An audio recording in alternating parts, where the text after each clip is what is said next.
everyone now knows that the nation building was retarded in the Middle East. Like, everyone agrees on that. Yeah. But another important part of the Bush Doctrine, which was enunciated in his speeches before going to war with Iraq, was that we will never let a power challenge us, either globally or regionally. We will never let anyone challenge us, even regionally. Yeah. And I think that's like what we're still living under with like the China threat today, because it's like, wait, we're never going to let anyone challenge us in Asia, where our country isn't even, we don't even exist there. Yeah.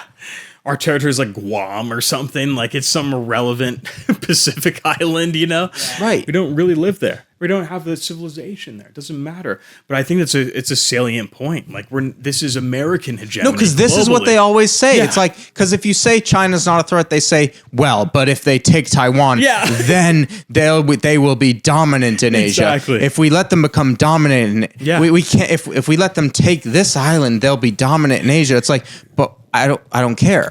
No, I don't care. I don't live in Asia. But this is I'm not Asian. This tying into the history. This is the historical point that sheds light on this contemporary issue, and it's a point that's been made by others. But the best way to understand the United States post World War II, we are the British Empire 2.0. Yes, that's it. We've inherited the entire framework of the British Empire.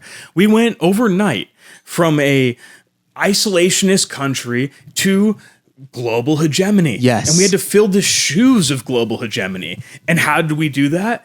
How did we make this transition from an isolationist regional power in our own right to real global hegemon? Well, we just followed the blueprint. We just did exactly what the British Empire did. And we have the rule of thirds. We do not let our two biggest competitors have an advantage over us combined. Whatever China and Russia's military, and those are the ones that we've identified as our two biggest competitors, whatever their military is, we combined together. Whatever they're spending, whatever their numbers combined, we are above it. Isn't it that kind of thinking that led to World War I? Yes, exactly. Because they wouldn't let the other European powers, that competition of prestige, competition over land, everything else, they wouldn't let the other European power achieve even a local dominance over them. You had to be the best because you were the exemplar of this Western civilizational vision. That's all it was. And like, in a sense, I get it with the British when it's like in their neighborhood. Yeah. Like a powerful Germany and a powerful France or whatever. Right. You know, it's in their immediate neighborhood. You know? But it's global. That's the issue. And it involves the entire world across cultures, across political sectors, across religious groups, which didn't even really matter to this nearly secular West at the time. But regardless, these are cultural contours and societal contours that you have to factor in. We just glossed it over and said, no, it's all power politics. It's all material power. And that's it. And that's how the U.S. currently views its power. They're not going to let us achieve, we're not going to let anybody achieve dominance, even regionally, against us in power, materially. Militarily. We have to stay dominant in Asia at all costs, at all cost of a war, if that may be. Yeah. And it's like, we need to think deeply about this. Like, is that really going to be our position? Because that's antithetical to all American tradition before George W. Bush, probably. I mean, well, maybe go back further, but like the founding fathers would be disturbed at that notion. We existed and rose as a power when Great Britain was dominant compared to us in every sphere, in every region. Yeah. We got a question. Yes. Sorry, asked, are we bullish on Japan and Germany if they militarize fully? I don't know if they can militarize fully in the current world order. I'll be honest. I don't see. Can't, right? They constitutionally they can't. It's part of their arrangement with us post-occupation. But and Germany can in a certain sense, but will they? I don't know. If they did, let's say they just defied the odds and did, maybe. I don't know. That would require a different world situation. So the conditions already change and it becomes difficult to predict. But this is kind of the thing with Trump that was based in 2016 when he talked about NATO is obsolete and we should withdraw from NATO. It's like maybe we should allow certain things to take place. We shouldn't seek to be the dominant power in every single region on Earth. That was the gesture in that way. And if that happened, that would lead to the remilitarization probably of like Germany and Japan, as Authry said, because that would be the necessary world condition. But Trump was suggesting that this is maybe the right path forward for America's interests, to step away at least partially from being the global hegemon and trying to manage things absolutely and monolithically across the globe. That's the issue. And I don't know. The issue is, I don't know if we can. I don't know enough about it to really say definitively, but I wonder how much of our economic trade interests are sort of tied up with being the global hegemon in some way, that we can enforce an economic hegemony on the world. If we shrunk away with our protection, our military power, it would lead to a diminishment of our sort of surety and value as a global trade partner. And if that happened, if our economic system, which is based on a fractional reserve system, fiat currency, could survive not being the dominant global trade currency. I don't know. And that might have ramifications. I worry that the United States is already poised and permanently situated as global hegemon. And there's no easy and comfortable way to step down from that. It's interesting because the Chinese complaint is that the U.S. is trying to contain China. They're denying us our place in the sun. Yeah. That's their complaint. Yeah. Like, why are our ships patrolling their waters? Why are our planes doing reconnaissance on their shores? It makes sense. Well, I think it's true. We are diminishing their place in the sun because it ties into exactly what you're saying. That's part of we're not going to be diminished even regionally around the world. If a Chinese assertion would necessarily come at the expense of U.S. power. And if U.S. power is diminished even regionally, that's against our stated national interest. So we're going to maintain that as the global hegemon every time. And the Chinese will therefore be legitimized in their complaint or their issue in that situation. They are being contained explicitly through hard power or soft power. They're right to address that issue. And the question becomes, and this is how you sort of position it civilizationally, should we be the global hegemon in perpetuity? Is this the world order that is always supposed to be preserved? Or is it possible, and can it be possible for other civilizations or other societies to have their place in the sun? And this is what I liked about the Trump 2016, 2015 gesture, was that we don't need to be the regional power everywhere, especially when we're collapsing at home. Yes. Why don't we shift the focus to fixing our own society at home? Well, we tie into that point we were making about the technologists and whatnot. If we have certain internal calibrations that need to be made, and these are dire and they're consequential for the rest of our society, that should be the preeminent focus. How could we project effective global power if our internal situation is not established or stable or ratified in that way? Yes. Yeah, I remember last week with when we were reading the Red Note posts and like some of the like super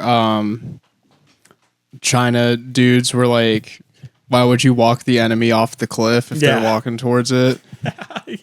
And they even they know it too. They know. They see the direction we're going, or the way they're identifying it is we're going to walk off the cliff eventually. Our internal situation is so chaotic and insoluble that we can't really rectify it. And that'll lead to an erosion of real American power externally. And they might be right in that assessment. That's the issue. And I don't know if we're capable or ready culturally to really address that. And in the United States, we have a difficult role to fill. Maybe this is something that you can only do. If you're projecting external global power, can you really maintain internal stability? Or is that already slipping away? I don't know. It's hard. Yeah, I mean, even when you said that, I was thinking about just like on a spiritual, like metaphysical level. If all of your energy is out here, how do you maintain the energy in here? Right. If you're like on a spiritual path, you're trying to develop or cultivate yourself, and you're only focused on outward things, isn't that even definitionally and traditionally antithetical to the spiritual path itself?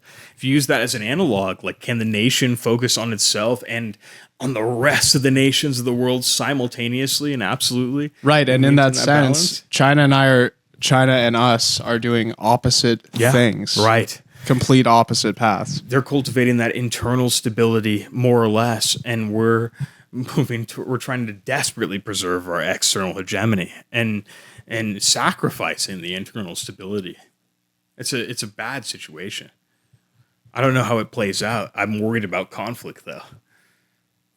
What do you think? I was gonna say, what Do you mind if I get a small refill here? We need fuel to the fire. We're filling up right now. Perfect. That's good. Thank you. Did we already say? Did we do that last week? What do you think the conflict would look like?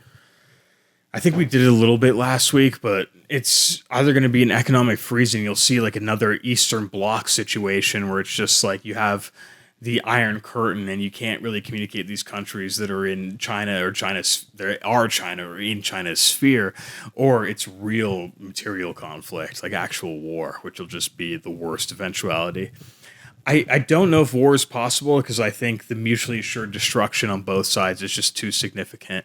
There might be worse weapons than nukes. I don't think nukes are even the worst weapon out there right now. And that poses a significant issue for any real conventional warfare if it was to escalate to that point, if it was going to be total war. I think both the U.S. and China, we have the capability mutually of, for instance, shutting down each other's power grids almost instantaneously. And that would be that. That would be a very difficult situation to navigate, even without the deployment of conventional nuclear weapons. We have some good comments. Yeah, let's read some Athari comments. Says, Trump now would hate 2016 Trump. Would. Complete switch up. Yes, you're right, dude. Like, it is a switch up. It's sad. It just shows, like, the way I see it, Trump in 2015, 2016, as a candidate, he was a real political outsider. For better or worse, he was coming outside the network and taking a wrecking ball to it. That was it. And that was his appeal to a lot of people, that he was going to disrupt the system as it stood. And yet, when he got in there, maybe this poses a difficult problem or an example to dissidents on the outside who may be concerned with infiltrating the system or operating within it. He showed that it's very easy to capitulate to the conventional powers that already exist within the system. And maybe the conventional powers are so deeply rooted, you can't operate within the system at all unless you're operating in tandem with them to some degree or another. And it seems like he just capitulated to that influence, and that was it. He switched up, and now he maintains power, maybe arbitrarily for his sake, and that's it. And he's going to align it with the interests. That's it. There's nothing more deep than that. It is a crazy switch up because it's like the Trump 2015 gestures of we're going to withdraw from NATO, which to what it's now become, which is we're going to strengthen NATO more than ever before by getting them to pay their fair share. Yeah. We're it's reconstituting NATO, if anything. You know, like, in a sense, it's the most thorough switch up you could possibly imagine because it's totally contradictory. But it's easy to say on the outside, we're going to get rid of NATO, and then all of a sudden you're on the inside of politics. You have all these pressures, you have all these interests, and you just didn't even care that much in the first place. Like, that was something you were saying because it was appealing. There's no way you could do it. There's no way the U.S. could probably even practically withdraw from NATO. Unfortunately, that's what it is, you know? The systems are so deeply rooted, I don't even think an individual actor can escape them. And that's a real problem. That's something to really think about. What you're dealing with, and maybe this ties into our conversation that we're having about individual genius and the cultural fabric that they're operating in. What we're dealing with is not a general cultural fabric, but a very particular political framework and political fabric that's been established through a host of interests that we can barely conceive of. And you have to see granularly if you're in there. And when you're dealing with that, it's very difficult to assert individual agency for a single president to do it this or that, even if maybe, I think, unlike Trump, they're really motivated to do so. You're running against a brick wall. And there's going to have to be some sort of, concession to the system. I think about it this way. There was a moment in both ancient China, in the Song dynasty, in the Ming dynasty, and also the Middle East, the Ottoman Empire, where, especially in China's case, the emperors themselves were basically just dominated by the court eunuchs. The court eunuchs had absolute power. And they dominated the bureaucracy. They controlled the examination system. They were really policymakers here or there. In the Ottoman Empire, you had a similar situation with from the harem. Interestingly enough, they call it the Sultanate of Women. The Queen Mother and her harem attendants really just controlled policy in the Ottoman Empire for nearly 50, 60 years.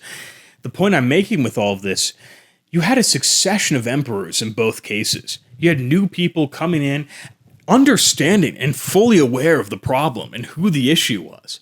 And some of those people tried to go against the power block. They tried to disrupt or eliminate the power of the eunuchs or disrupt the Sultanate of Women, whatever it might be. And yet they were incapable of doing so. Do we think that was for a lack of trying? Do you think it's because they were incompetent, the emperors themselves? Or is there something about power and how it exists with these institutions and these people and these organizations and these groups? Can it become in some way that may be difficult to describe so thoroughly entrenched that a single individual actor who even has nominally absolute power can't disrupt it? They can't really escape it. A particular Chinese emperor comes to power, says, I hate the eunuchs. I saw what they did to my forebears. I'm going to disrupt their power. And then he just gets assassinated, or he gets totally eliminated from the political decision-making process. What can you do? That's a real issue for even somebody who's dedicated and motivated to change the system. Can they really, when it comes to these grounded, enmeshed institutional powers? And do we think the U.S. has some of those? I think we do. I think there might be some interest that are analogous to the eunuchs or something like that. Maybe in more ways than one. But regardless, that's a real issue. I don't know if Trump was the one who was like really serious about taking a wrecking ball to the system, or if it was something he was just saying. But if somebody was, and they were really even speaking that way, could they do it? Could they actually dismantle NATO? I'm not so sure. But I think it is possible, and isn't that what a great leader would be? Yes. Isn't that what we expect? A great leader would overcome that, and that's what makes them great. Does a great leader overcome that? Absolutely, by virtue of their own character. Or is it because that institution was weakened enough in some way that the great leader was poised to overcome it? Is there a situational or an environmental aspect that contributes to that? And that's the real question. Was the great leader who overcame those institutional barriers, did they do it because those institutional barriers were always just as strong as they had been before? Or were there other processes of erosion that sort of limited and diminished their power over time and allowed that great leader to assert their individual affect against them? That's a deeper question. That's the deeper issue. I don't think a great leader, I think you could maybe even have a great leader who has all of the capabilities, all of the potential, but they're almost strangled in the crib, more or less. Like they don't have the right context or situational environment to assert their abilities. The context, the institutional environment is so strangulating they can't really get there. And even if they had all of the aptitude in the right environment, they could have asserted themselves. It's that sort of harmony I was promoting earlier in a vision of civilization. It's not just individual effort. It's not just the great leader who can overcome every odd. It's something deeper than that. There needs to be a sort of relationship with the environment that allows the individual to assert themselves in the first place. And maybe that'll take, when we look at it in history, we construct the narrative, we assess it for what it is. We say, wow, this great leader really destroyed that institutional block and seized power and brought prosperity to the people. But the real granular picture is something different. It shows a greater nuance, a greater subtlety that you have to really dig into. But that might be real. It might be explanatory in relationship to his power, to the reason he was able to take power in the first place. Yes. Cormac says, I love your content, brother. Thank you, This guy Cormac. just followed Let's go. Because his profile picture's like Khabib. Let's go. I appreciate it, dude. We appreciate anybody who likes the content. Wait, got a question? Top 5 books. What are your top 5 books? Top 5 books. It's a great question. Man, it's a good question. I have to think about it a certain way when it comes to like personalizing and saying like, this is my favorite, this or that. In history, I will say, when it comes to Islamic history, which is a special interest of mine, Douglas Strusan, Islamic Gunpowder Empires, is one of the best history texts I've read, especially on political and military history. Really good. I love philosophy too, so my top 5 would probably be populated entirely by philosophical texts, but yeah, it's like Gnome too. I have certain religious interests that I really appreciate too, and maybe even modern political ones. So it's a matter of sort of divvying out the categories or really describing it. But for history texts, man, I'm giving a bad answer here, but it's hard to pick. It's hard to limit it to 5 because I've honestly been influenced by a lot. So picking it, I think Gunpowder Empires, if you're going to read a text on like Islamic history in the early modern period, that's one of the best you can get out there. I think one of the interesting books that influenced my worldview historically, Nabil Matar's Europe Through Arab Eyes, was a very interesting one to see how the Islamic world viewed Europe and European civilization in the early modern period as it was starting to ascend. I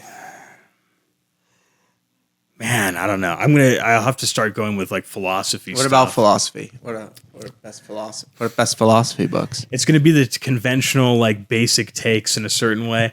To understand like philosophy, you got to read the classics. You got to read Plato and Aristotle in a real sense. You got to give attention to the medievals as well, like the real medieval scholastics. You got to read Aquinas. You got to read Duns Scotus. You got to read even William of Ockham. When it gets to the moderns, I think Immanuel Kant, you have to read the Critique of Pure Reason if you're going to be serious about philosophy.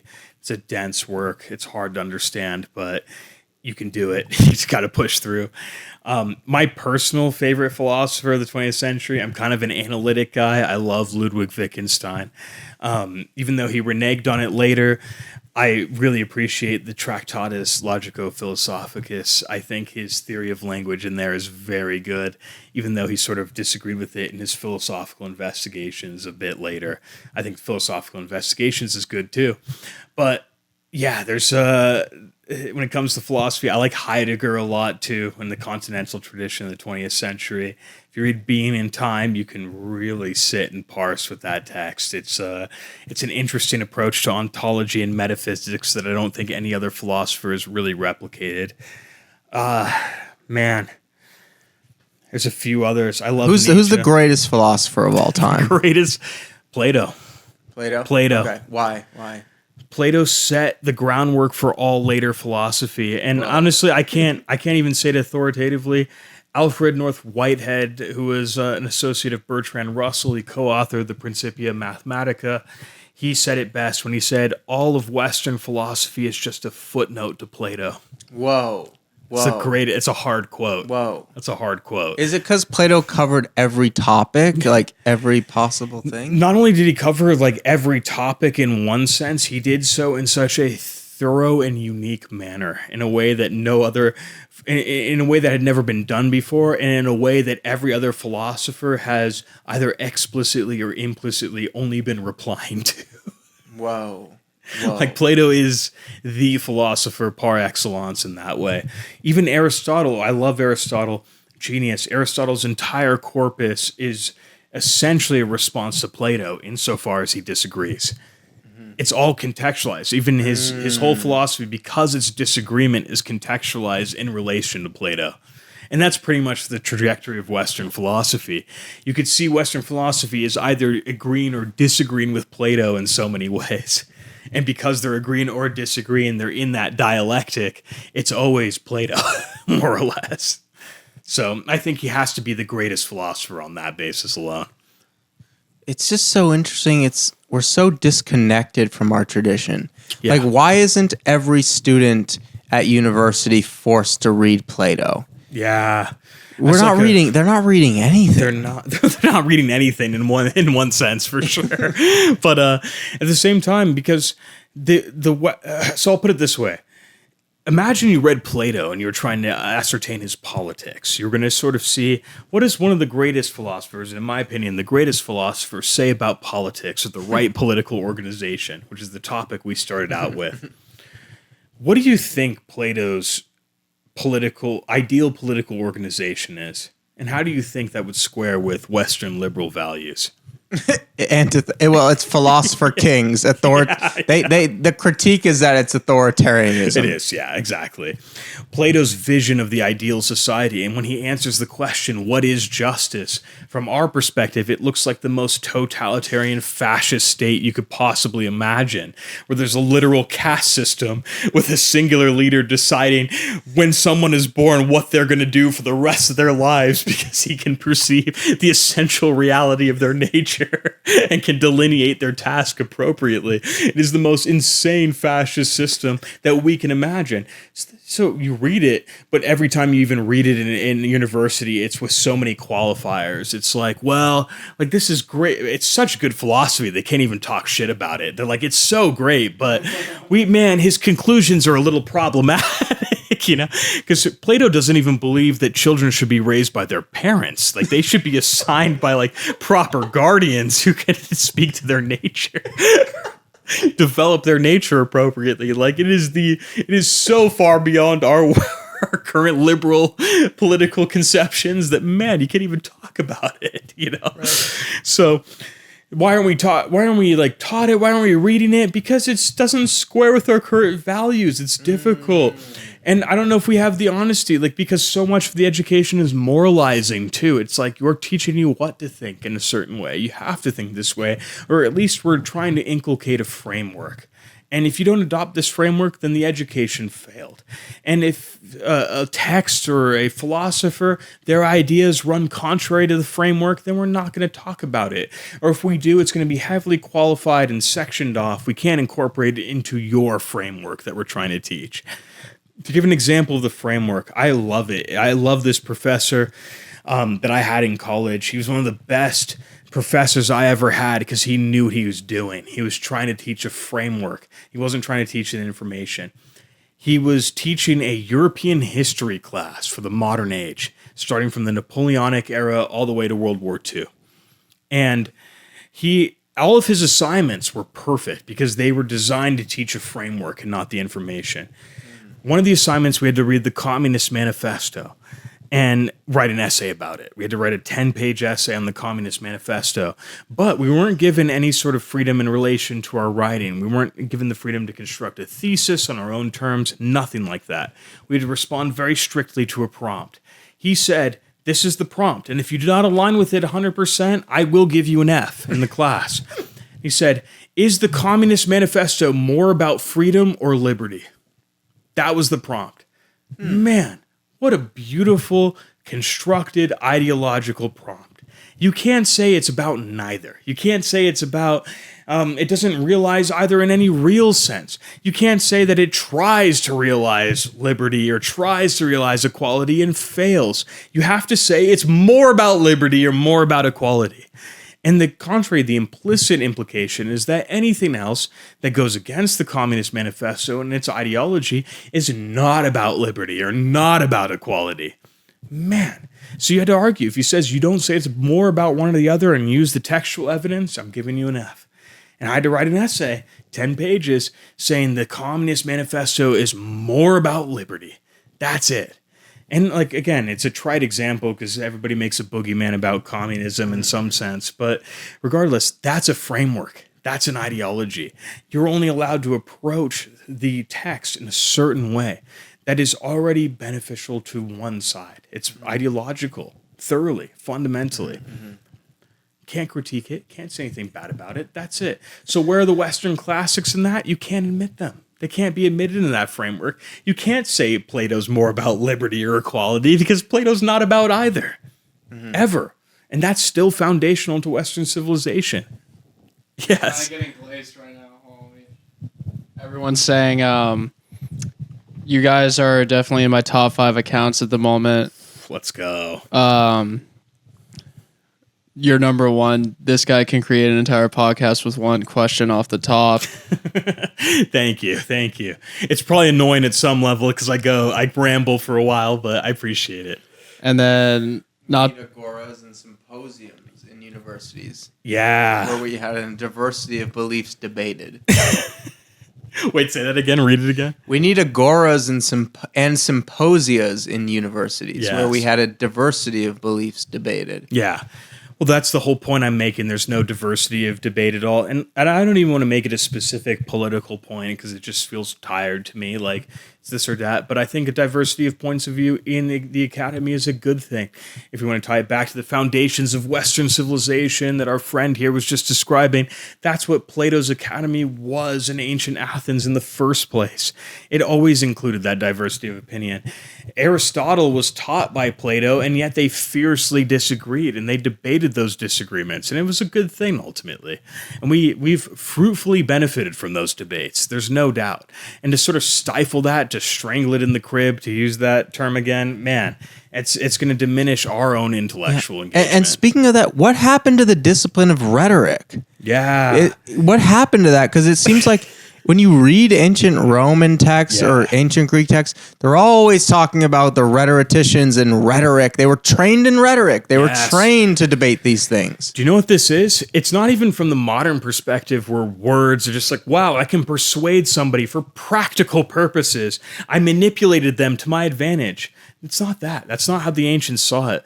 Rhetoric was an important discipline, and actually the most important discipline, because the ancients and the ancient Greeks and Romans saw power in language. They thought that language had a qualitative reality where when a word named a thing, it was speaking to the essence of that thing. It was signifying not just a term, not just an arbitrary cultural construction, but the reality of the thing itself. The proper word could describe the proper reality, and that was it. So when you had good rhetoric, you had a good command of the language. You could not only just describe reality, you could speak reality in a real sense. It wasn't just a detached description, arbitrary but not fully encapsulating the thing. No, the good speech was reality itself. That was the difference. That's where they saw the value in it. Later, to answer your question, way down the line, we don't see that same reality in language. We see language as an arbitrary thing. Our words are just meaningless sounds that emanate from our mouth that we understand only in context with each other. It doesn't actually signify or directly ascertain the nature of an object. Doesn't matter.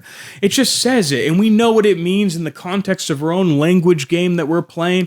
And maybe there's something inherent to the structure of language itself, but that's still something only in the human mind and not something that relates to reality itself. There's a detachment there. There's a movement from metaphysics, from the object, from the ontology of the object itself, to pure human subjectivity.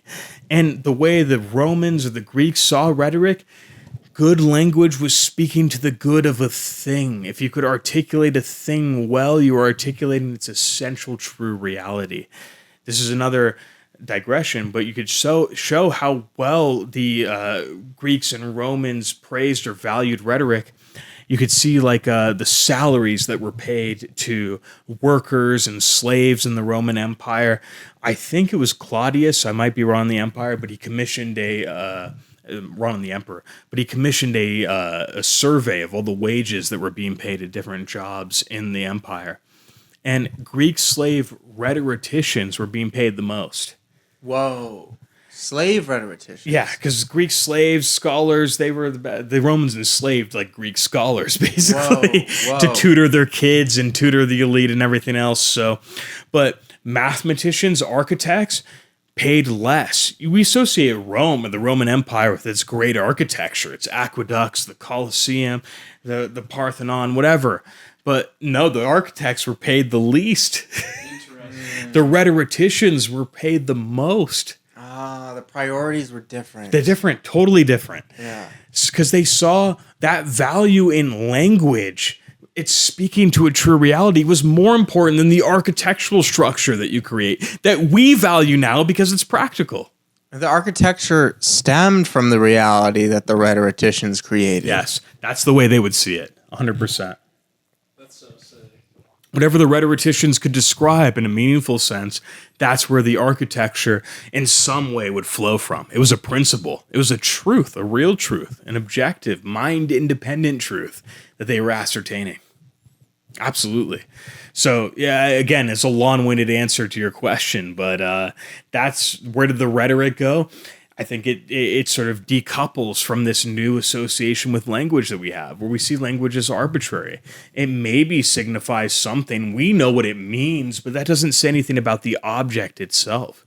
For a Greek or a Roman or anybody else, if you said chair over there, and I'm pointing to a chair, that would mean something essential and real and integral about the object of the chair, independent of what we thought about it. Now we say that object, we don't know what, it's a chair. We just call it that and we associate it amongst each other. It doesn't necessarily have to map onto the actual object itself. Where does that actual object exist? Is it a Platonic form? Is there an essence inherent in the chair? We don't know, but we say it and that's what matters. It has subjective meaning for us. That's it. So it's different. What does rhetoric matter when it's all subjective? Yes. Rhetoric only matters when it's attached to the objective. Yes. So if there's no objective, what does it matter? Rhetoric's all empty. We need to bring back the Roman Forum. Bring it back. Return to the Roman Forum. No, dude. I guess never mind. It does kind of happen like on a social media scale. Right. Well, how did that work? Because it seems like so many important things happened in the Roman Forum. Mm-hmm. Like if you had a political speech to make, you would just get up in the forum and make it. Like what was going on there? I don't know the exact procedures, honestly. I don't want to speak to it because it would probably differ from the time period. I know it differed in the Republic versus how it operated in the Empire. But regardless, in principle, yes, you could speak your case. But what this was predicated on, and this would be my claim, it was predicated on the understanding that some people were worthy of speaking. Those masters of rhetoric that we just described, they'd be the ones to speak. The unwashed masses, like the true plebeian, wouldn't even think it in his station to get up and speak on the podium. He didn't think his opinion was worth it in that sense. And then not because he had some sort of like insecurity or self-diminishment, because he understood his proper station in relation to other speakers or other people who could articulate a faculty that he didn't possess. Yeah, it's a skill that he just didn't have. Yeah, that hierarchical understanding of both human station and human faculty was integral to that ancient understanding. So yes, and I mean, of course, you had real legitimate political positions. Like if you were a senator, you're in the Senate and you're really speaking. You know, like that's an elected station. It's different. You're not just part of the masses, you could say. But even within the Senate, there'd be a hierarchy. Why does Cicero have so many speeches? Why? Because he was the best. He was good. That was and the people around him were capable of recognizing that and appreciating it and giving it its place. There wasn't this individualistic competition to try and I'm going to assert I'm going to beat Cicero. Of course, you'd have his rivals, but they might have been capable in the same fashion, you know. But by the same token, many people in the Senate were perfectly okay with letting Cicero voice their concerns for them. They could let them represent them. Is like journalism the replacement of that? Interesting. I don't know if it is. I don't know if journalism is an interesting phenomenon because I don't know if there's a real historical precedent for it. It seems to me like totally modern in a certain sense. Like journalism depends on mass media or mass communication. It's already related to those conditions. The fact that I'll put it this way. The Senate was talking to the Senate. And they were making decisions for the rest of the people in the Roman Republic, for instance. The journalists are speaking to the masses in a different way. Their whole audience is the masses. They're reporting what occurs in those elite institutions to everybody else. And because of that, their very structure is different. They're already operating on the basis of mass communication. The masses are literate and are capable of reading or hearing what the journalists say, that it can be broadcasted and so on and so forth. I think it's just journalism, as we understand it, is a unique phenomenon in the modern world. I don't think it's a coincidence that we see it in a pronounced way when industrial technology reaches a certain point that mass communication is possible. For me, at least on first glance, it stands out as a unique historical phenomenon and isn't capable of that particular analog. I don't know if it's really related to what journalists are related to what the Roman Senate was or certain speakers in the Senate. I don't think it's a real comparison. Mm-hmm. The journalist, for me, appears something very modern and very unique in that way. Dependent and contingent on that mass communication and the mass politics that follows from it. Mm-hmm. Mm-hmm. Yeah, that's what I would say. Mm-hmm. You want to go through some of the comments? Yeah. So Let's get some comments. Mo E. Ray. Stoogie said that's a lot of funny words just now. He just liked the live. Thank you. So we got Moe Ray saying, communication simply is more valuable in regards to social mobility than technological or practical aptitude. No socially inept man leads anything, and now our only pool of bureaucrats are all inept. What's this guy's name again? He switched to his Arabic account. LR3. Is that how we were saying it? Who is it? The Arabic guy. Author? Author. Yeah. In China, they valued scholars and bureaucrats. In Europe, practical trades, merchants, etc. I like Author a lot. He's had consistently very good insights, by the way, even from last stream into this stream, very consistent. He knows what he's talking about, I will say. Yeah. That's Shout a good out to insight. him. Moe Ray says China was always masterful at annexing ideas and tech. Most were already Confucian scholars. What do you mean by annexing in that way? Like when you say annexing, for me, that just brings up a sort of like they're taking it from elsewhere. They're conquering it from other peoples.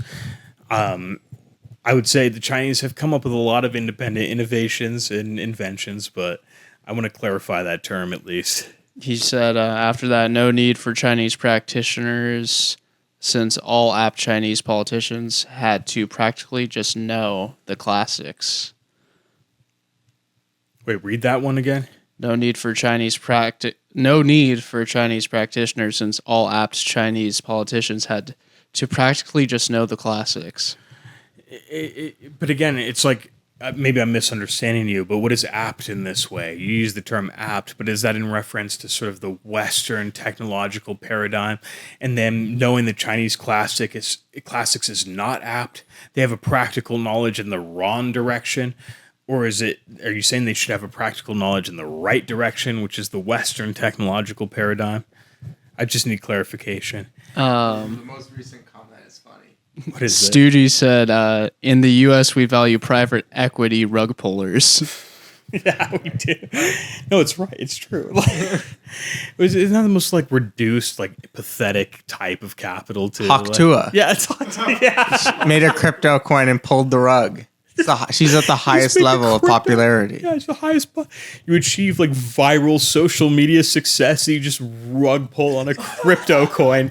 Your entire quasi followers. I don't even know if you could have real followers in that circumstance. But man, yeah, that's an insane rug pull. That's. But it does typify the Western situation. That is the West. We're capable of that. We do that. You have some viral celebrity in our retarded, made-up, artificial social media, and then you have a crypto coin. What the fuck is even that, dude? I don't even know what a crypto coin is in a real way. Far from Cicero. It's we're far from Cicero. It sounds like a GTA skit. Yeah, it does. Something you'd hear on GTA radio. It does. We rug pulled this. What is this, dude? Is this my Western civilization? Man, I'm sad about that. That's dark. But that's it. I have to confront that reality. This is my Western civilization, and it was leading here for 1,000 years. I should have seen it coming. From the Knights Templar. It is this. No, it is this. It was. It had to be this. It always was in a way when it devolved. From the Renaissance to Haktua, it's one straight line. Like it just That'll is. be like a. It just is. If we do like a super stream that's like 12 hours, you'll just do that It is, bro. for the Knights Templar. How it led. directly to Hawk 2. Yeah. We got to trace the exact historical through line that led to this moment where Haktua girl can rug pull fucking thousands of people and make millions of dollars. On a That's fake truly the currency. reign of quantity. Yeah, that is the reign of quantity. Man, you want me to get in my Ganon shit really bad, huh? I do. I did. Yeah, that'll be good. Stoogie says Chips Act was one step closer to our full potential, China America. And What he means by that. I actually don't know what the CHIPS Act is, so the CHIPS Act. So the CHIPS Act was like a thing like the Biden administration did to like onshore like semiconductor production. is and, that where they like limited our exports to China and stuff with certain? that was like, part of chips? that? Okay, It was like a bill that passed that gave like massive tax and like other monetary incentives to like American chip producers to like produce onshore and like Okay, develop. okay. It's like part of the reindustrialization effort. Okay. Gotcha. Yeah. What was the comment again? 'Cause But I don't know if it's succeeded really. well, do we domestically produce these things or not? Wouldn't that be a sign if it succeeded or not? we don't, right? Well, so they built it's succeeded somewhat, but there's big problems. Like they got that like Taiwan Semiconductor, the biggest chip builder in the world, to like build a factory in Arizona, but it's like so far behind schedule, and like so like the Taiwanese that were brought in, and it's in Arizona. Yeah. The Taiwanese that were brought in to like train the Americans, they gave up because they said like the American engineers simply like aren't willing to work 12 hours a day. Yeah. And like put in the work to develop the requires chips. industrial revolution era labor efforts in order to really get done, you know? Yeah. And you guys can't do that. Yeah. Yeah. Man, that sucks, dude. But it's not surprising. I have a couple thoughts about that. I'm trying to articulate, but dude, we always joke about this with the Taiwan manufacturing. Maybe can they only do it in Taiwan? Like, No. we can do it here, right? Like, we should be. We able to. can't. Right. It's completely there. There's no reason we shouldn't be able to. Are we not except able to our do own it? will? Yeah, but wait, are we not able to work the full hours because of like labor laws in the United States? Like, you can't work this many hours, Or is it just like an American like willpower versus a Taiwanese willpower? Like, is that what's limiting us? Yeah, Like, there's just like a bunch of like tech dudes being like, I want to go home. Yeah. It's just people being lazy. but with this laziness, like, does it factor into the fact that dude, I'm losing it now. But, Let's go. It's 3 more hours. I'm just kidding. but does it factor into the reality that dude, I'm losing it. I can't even say it. I think it, I think you know it what I'm does saying. speak to can't say I think it does speak to a bigger point. It's like Yeah. all this is to like defeat China militarily. Yeah. Like, But that's it's like where it's if going. we don't even have the will for like a couple, like 100 people to work 12 hours a day, doing like not even that strenuous of work. Right, like it's not like hard physical labor. Yeah, you're pressing a button in the factory. Right. And we can't even get people like enough engineers to have the skills to work like 12 hours a day doing this. We're never going to beat China anyway. Like, so we have to solve like a problem before that. Like, I wonder, this is what I was trying to say too. It's like, we're already moving to the post-labor situation. It's what our friend Conrad was saying. Like, we're already hoping, we're putting our hopes and dreams on that. They're like, labor's over and whatnot. And maybe we're not ready to confront the second industrial revolution option, maybe the third industrial revolution option, that we need more labor than ever. Like, you need these freaks in a factory to be pushing a button 13 hours a day. day in order to compete with the material demands that are manufactured by China, by the economic development that we see, maybe the military pressure. You need it. You need this labor more than ever. And maybe maybe it's a bureaucratic thing, a sort of a law thing, like you can't work this much, or it's a real American decadence that we don't want to go decadence. back. We don't want to go back to that labor framework. We want to go to post-scarcity. Like there's no scarcity anymore. We just want to coast on our service economy. And it's like, no, bro, the economy's shaping up. We need factory workers again for 13 hours. Yeah. That's it. To it. Yeah. What are we gonna do? Is AI going to replace that job? I don't think so. Maybe not. Like that's to an what issue. Dagrius's comment is, that's why manufacturing will never come back to America. It's like, do you know anyone our age that like if it did and they're like, all right, come back in, the thing warehouses is, are ready. Manufacturing itself doesn't exist in an economic vacuum. Like it's already coming downstream from a whole host of other economic conditions. Manufacturing was great, especially post World War II, when you could have a middle class live in working a factory job in a meat packing industry in Indianapolis. Like that was great. If we brought back manufacturing, it's going to be for like minimum wage in the United States, and you can't even afford an apartment in any major city. Like you're cooked. You can't do any of it. Right. So why are we looking to the past? Yeah. Because you're looking to the past. You want to bring back this one segment. They're not trying to bring back the whole past. Right. That's the whole thing. They're not bringing back the whole past. Yeah, they're not willing to pay the price. The whole past is 12 hours in the factory, bro. Like you're hitting the button every day. Right. Or you're putting your arm in the machine and it might be ripped off. There's no safety They want to have it both ways. They want to bring back manufacturing without working 12 hours a day. Yeah, exactly. And no, you can't do that. And you get paid the same wage and everything else in all of the economic conditions. And this is after World War II, and the United States is an economic powerhouse, the real industrial power. Like, dude, it's not happening again. This is the issue. This is why people... We talk about studying history. It's why it's good, and it's because you can come to this insight. We maybe see it, but it's why these fools, these midwits, shouldn't even know history in the first place, because they look back and say, wow, we worked factory jobs, dude. This is great. Everybody was living. We need to bring it back. But they can't factor in the whole host of circumstances that allowed that particular factory job to be possible in the first place and provide that quality of living. They don't get it. They're not capable of seeing the whole historical reality. Man, we got to gatekeep it. We got to gatekeep history a little bit and keep it elite. And they have nowhere near the work ethic required for that society. No, we don't. Because we're decadent losers. I'm a decadent loser, dude. I don't want to work 13 hours in a factory. I know I can't do that because I'm a pathetic loser. I want to go on my phone and just scroll all day or do the most basic job I can. I'll admit it. This is great. I could talk about this shit. I don't care. I'm not trying to be in a factory slaving away. No, it's true. I'm not LARPing like, wow, I want to go in the factory. I don't want to do that. Realistically, I want someone else to do that. But at the same time, I'm honest. I'm not going to say that this is possible and we can just do it. Give me a break, dude. I'm not first in line. Yep. I'm a loser. I'm a pathetic, coddled, modern person.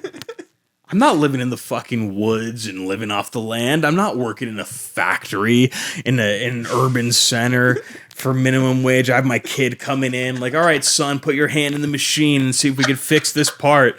You might lose it. I'm not doing any of that shit. I don't want anybody or my family to have to do that shit. Yeah. Because I'm a modern coddled person. That's the issue. It is decadence. Yeah. I'm decadent. By the way, on the decadence issue, pour me some more whiskey, bro. No, I need my decadence. The reindustrialization is perfect. It is a LARP. It is a LARP. It's a big I can't LARP. do it, Big dude. LARP. I'm a pussy. I can't do the reindustrialization. I don't want to be in the factory. My ancestors did it. I don't want to do it. That's great. They did it. Please leave me out of it. We can't go back. But that's the issue. My personal interests, they don't matter on the civilizational scale. We may need to do that on a civilizational level. And this is where maybe this is where you can make the argument for authoritarian government power. Mm-hmm. Maybe we need an authoritarian government who has to tell people like me, no, bro, you're in the mines, you're in the factory. You have to do this because I won't do it willingly or voluntarily out of my individual effort, whatever. Doesn't matter. I'm not going to do that. I think when you're just like blessed with like what we've had. Yeah. it's like, how would you want, like, how could you go back? Like, it's physically impossible. And, like and you're maybe saying. that ties into a point I was making earlier about the fact that technological developments creates multiplicative needs. I didn't need all this luxury or comfort. I could have been a medieval serf or a peasant in the fucking fields all day. And I've been happy and been fine with it because I didn't know anything else existed. But now that I've enjoyed the luxuries of the iPhone or whatever, good Scotch whiskey, I can't go without it now. I need it every single day. If I don't have air conditioning, if I don't have electricity or indoor plumbing, man, I'm having a bad time. But would that always be the case? Is that something indelible on me, or is that environmental? I think it's probably environmental. But the environmental matters now because I have it. And I can't change my environment and go back. That's the whole issue. I can't reduce the material conditions. What does this say about democracy, too? Where everybody's voting for their material conditions. I just want to increase my comfort. I want to build on this. I just need more. And I would vote for that, too, because it serves my interests. What does that say? Is that the way to run the most powerful country on earth? There's some interesting comments. Someone Let's said get some comments Someone before I said keep ranting. acceleration. Someone said acceleration is the only way forward. Not gonna lie. Yeah, just accelerate it to a full collapse. Take the conditions to their tension point and let them buckle under the weight. That's what And that then is. someone said career placement based on SAT scores sounds based. It's better, dude. I think we should do that. Like that's like a Chinese examination system they did in the Tang Dynasty. Like, that's sick. SAT scores are good. Now, I didn't take the SAT. I opted out. But you would have scored really high on the reading comprehension. Maybe. But I did go to community college deliberately, so don't take my word for it. But you should. SAT scores, good metric. We should do it. No, but I think we are reaching a point where it's like, how are we going to organize society? That's like the big question going Fundamental forward. questions I was saying earlier about like what is good government, what is good rulership, how do we organize society? Can we even agree on an objective metric to organize society in the first place? Maybe not. Dude, if I live in a multicultural society too, and this is just a real assessment, I have my interests as a white person, you could say. I'm just white. Whatever. I may not think that has any real essential quality. It's just whiteness. It is what it is. But I'm different than other people. I may want to vote in my interests, and other people might want to vote in theirs. I'm a Christian. Muslims might want to vote in their interests, and Christians want to vote in theirs. When it comes to pure democracy or pure voting like that, how does it square out? Don't you just reduce to a bunch of groups arguing for their interests, their collective interests, in a way? How do you square that without a singular authoritarian power? Yeah, it doesn't work. It doesn't work. It doesn't work well. Now, this is the historical example I keep going to, why I bring it up, because this is how historical societies have operated. I'm not saying it's good. I'm not saying it's bad. I'm not making a moral claim here. It's not a prescription. But this is how it functionally operates. People tend to group with each other and organize in accordance to their collective interests. A political situation, a political organization has to accommodate itself to that fact if it's going to be salient and capable of maintaining stability for the civilization itself. If it neglects that fact or pretends it doesn't exist and says, no, we're all blank slate individuals, I don't think it can work, and I don't think it'll maintain that stability. It has to understand that there are real gradient differences between people and between groups.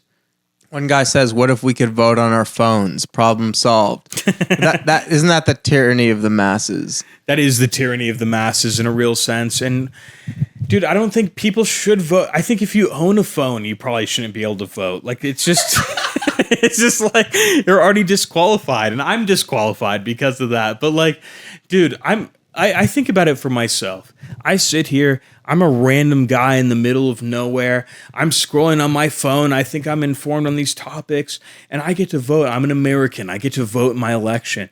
I have a small say in how the most powerful country on earth operates. And my say affects how all other countries operate because they have to accommodate themselves to U.S. power.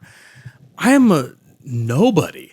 Why the fuck should I have a say in how the U.S. government operates? What does this matter? Yeah, but Why you know should I what? vote? I think we can all agree we can do a lot better than what's going on now with our with the leaders with the current makeup of the U.S. government. Like, we can. It might be a boomer thing. It might be a boomer problem. Like, it's time to transition to something new. It is. Well, the boomers have arrested the political paradigm. They've kept it stagnant for decades. And I saw some interesting data. I don't know if it's 100% thoroughly true or whatnot, but you can see it because they're baby boomers. They're the most expansive generation. They're the biggest generation, bigger than any subsequent generation in pure quantitative numbers. And you can see through the trajectory of their lives. When they were young issues dominated in politics. When they're middle-aged issues dominate. And now when they're old issues dominate. Have you seen the recent pushes to eliminate the property tax and whatnot? Yeah. Yes. This is a boomer issue, 100%. Because they're sitting there, the only generation and class of Americans who owns property en masse. Yes. And they're complaining that they're paying taxes on it and they want it to be eliminated. And because they have a force of numbers, which is very powerful in a democracy, which is based on numbers, they're going to be able to assert this issue into the total political domain. You have to consider it. And they have. It's what we're dealing with. Now they have to contest. If you're a representative in this district or that district, you have to deal with the fucking boomers who are saying, I don't want to pay property tax anymore. Yeah. And you have to kowtow to their interests. They benefited from these massive property appreciations. Exactly. The biggest in history. They all made their wealth. Yeah, and they don't want to pay taxes on it. They don't want to pay taxes on it ever. Ever. That's insane.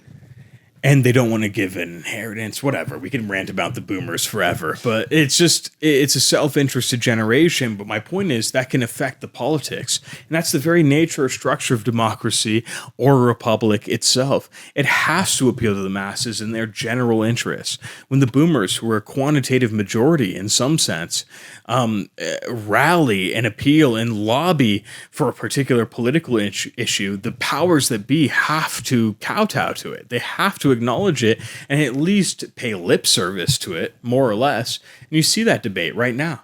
Oh, okay, I'll abolish. Property tax is bad. You own the property. You shouldn't pay a tax on it.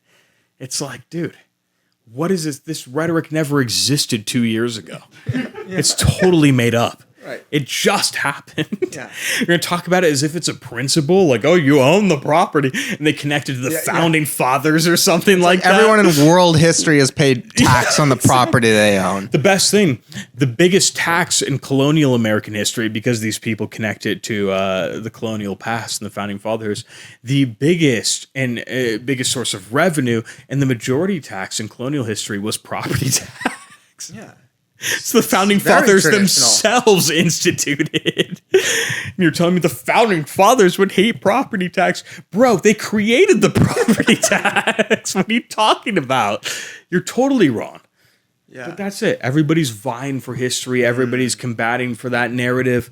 And they're all wrong. I'm right. Got to listen to me instead. Yes. You got to listen to me. Yes. No, I'm not right about everything. But still. Think about it. It's not all that simple. It's not monolithic. Mm-hmm. We can't kid ourselves. Who are the interests at play? What's the power?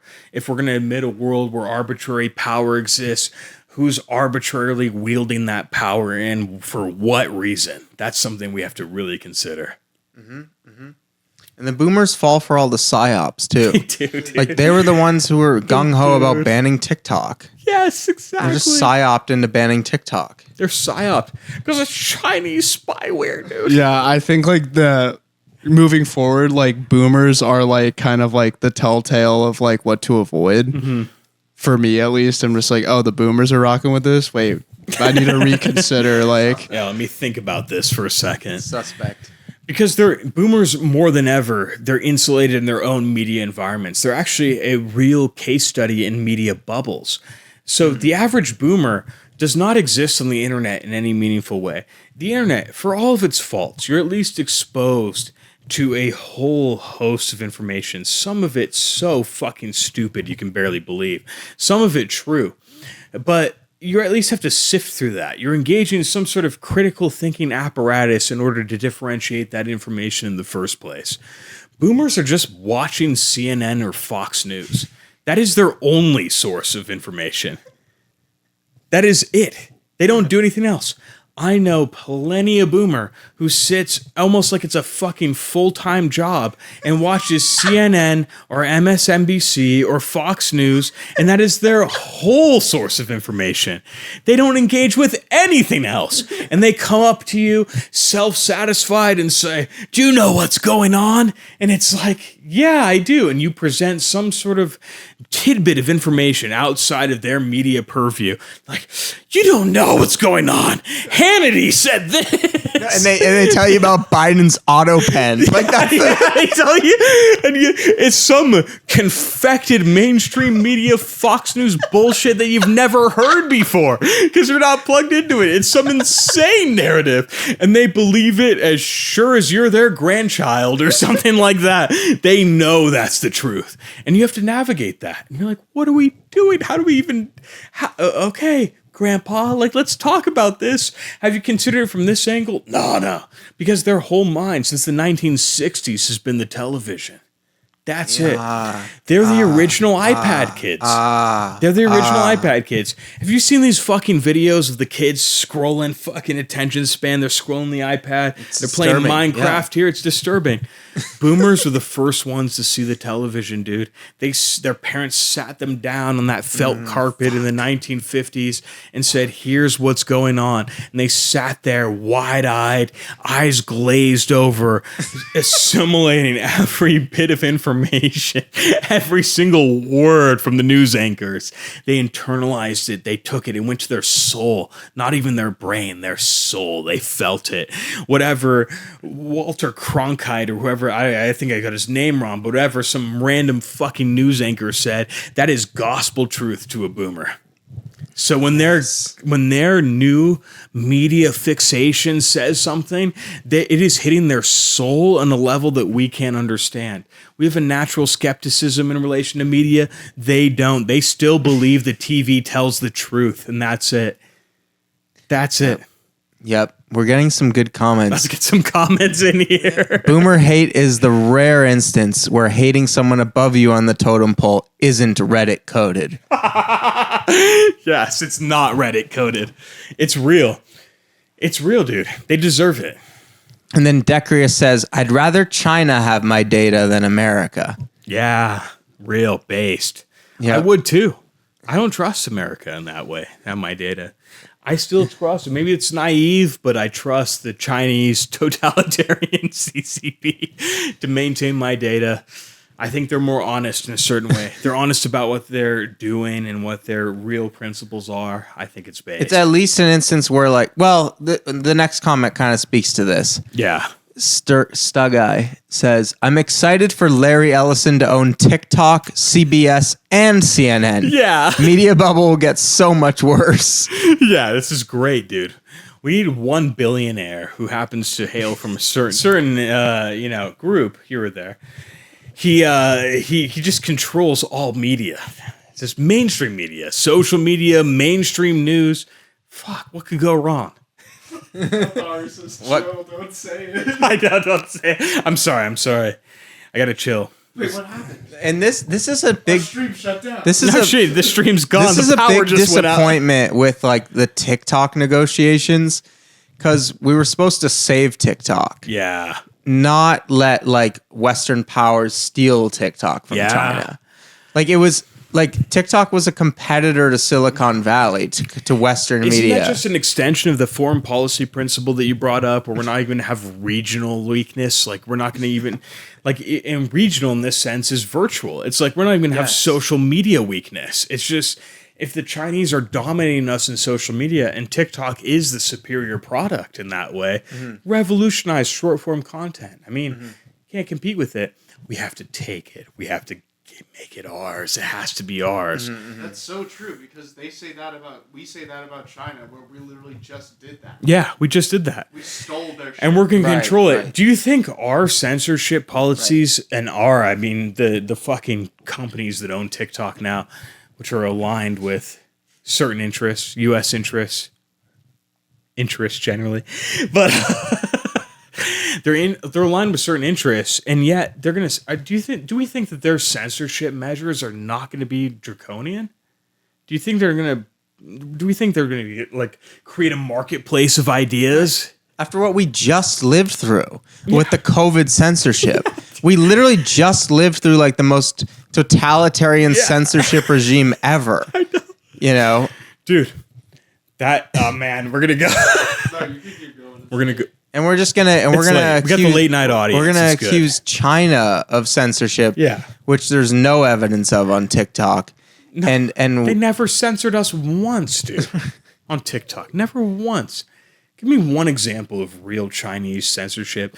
We were talking it wasn't about... coming from China. Any wasn't. censorship on TikTok was coming from the U.S. employees at TikTok US. Yes. Censoring it from a Western perspective. Yeah. There was no Chinese propaganda or like pro-China censoring. Because on that's how TikTok. these companies work, right? They have a U.S. branch that's Yes. managing these decisions. It's not even the Chinese or the CCP are managing these things. That's not how it fucking works. What are you talking about? Yeah. But yeah. the whole thing with it is too, like, we're gonna get this censorship regime now. Is it any better? Do we trade it? Wow, the Chinese don't own it now. It's pure American ownership. What is that gonna look like for us? What can you say and what can you not say? Where does the power really lie? How does that affect the language? How does that affect what we're capable of doing on the platform? That's a real question. Yeah. And it's just such a sad scenario because we let the propaganda win on the TikTok question. Like they won. Like they created I hate when they win. Like I hate when they create a hoax They win. and they win. It goes through Congress. It goes through the public imagination, everything, and it just wins. And you're like, wow, this is all fake. It's all made up. Yeah, it's like the Iraq War. Like banning TikTok is the Iraq War. Like it's literally like the same. It's lies. It's a hoax. Isn't it true that Mark Zuckerberg just created this whole TikTok hysteria and their connection to the fucking CCP and Chinese censorship in like 2018 or something like that? It's some speech. Yes. Yeah. Yes.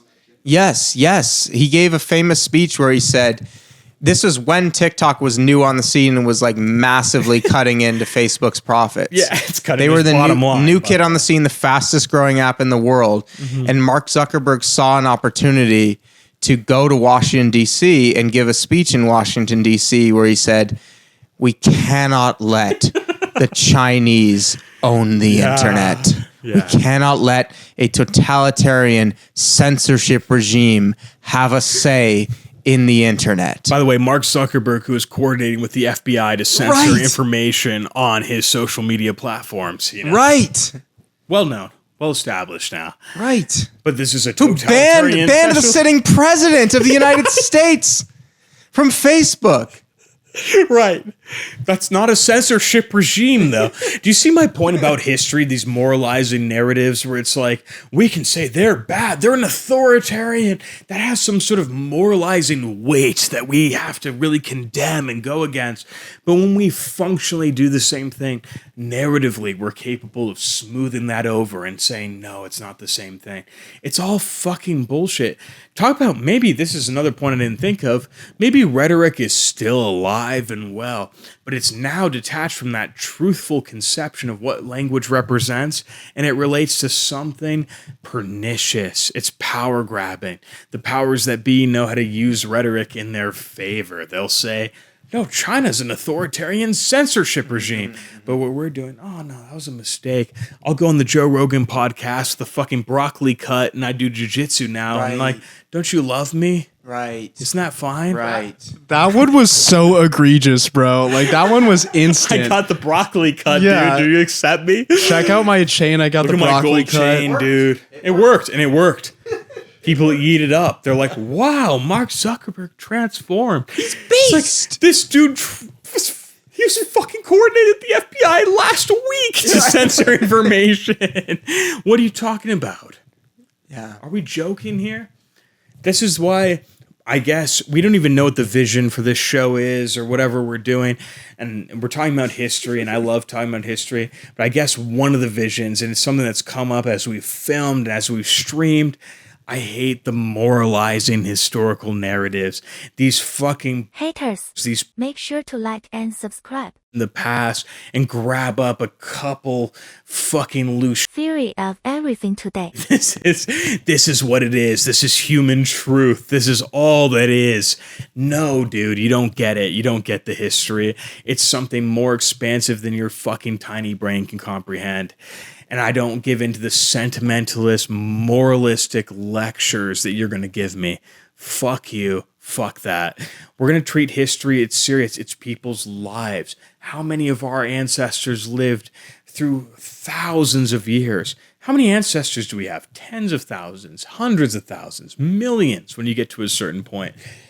They had real human experiences like you and me, and I don't want to diminish that. I don't want to condense their lives into a fucking pathetic, sentimentalist, moralist narrative. Give me a break. I don't want to use their lives as an interest to my own political, moral, philosophical project, whatever it might be.